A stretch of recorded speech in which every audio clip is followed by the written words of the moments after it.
இன்னைக்கு தேர்ஸ்டே பாபாவோட பிளெஸ்ஸிங்ஸோட நமக்கு என்ன மெசேஜ் கொடுக்குறாருன்னு பார்க்கலாம். இந்த மெசேஜ் பார்க்குறவங்க பாபாவை மனசில் நினச்சி ஓம் சாய்ராம்னு கமெண்ட் செக்ஷனில் டைப் பண்ணுங்கள்.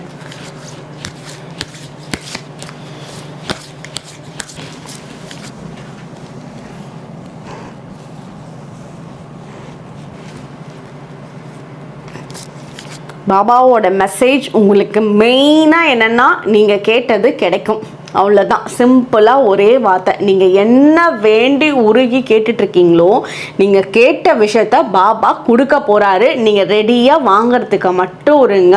உங்களோட எஃபர்ட்ஸ், உங்களோட அந்த வேலைகளில் நீங்கள் போட்டுட்ருக்க ஒவ்வொரு எஃபர்ட்ஸுமே உங்களுக்கு நல்ல ஒரு பிளெஸ்ஸிங்ஸாக அமைய போகுது.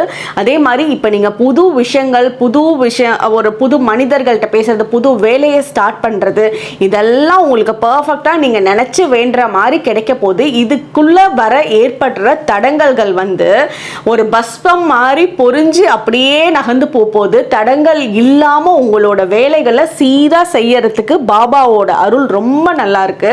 பாபாவுக்கு கீழே நல்ல ஒரு அவரோட கைக்கு அடியில நீங்க ஒரு நல்ல ப்ரொடெக்ஷனோட இருக்கீங்க. அதனால எந்த விதமான பிரச்சனைகள் வந்தாலும் அவரோட கையை உங்களுக்கு தலைய மீறி உங்களை எதுவும் டிஸ்டர்ப் பண்ணாது.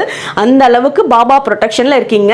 ஏன் இவ்வளோ ப்ரொடெக்ஷன் உங்களுக்கு ஜாஸ்தியா இருக்குன்னா, அவ்வளோ நம்பிக்கை உங்களுக்கு பாபா மேல இருக்கு. அதனால அவரோட அருள் நீங்க ஒரு நிமிஷம் நினைக்கிறப்பவே உங்களுக்கு தானா சேர்ந்துருது. இதுதான் பாபாவோட இந்த வாரத்துக்கு உண்டான மெசேஜ். ஓம் சாய்ராம்.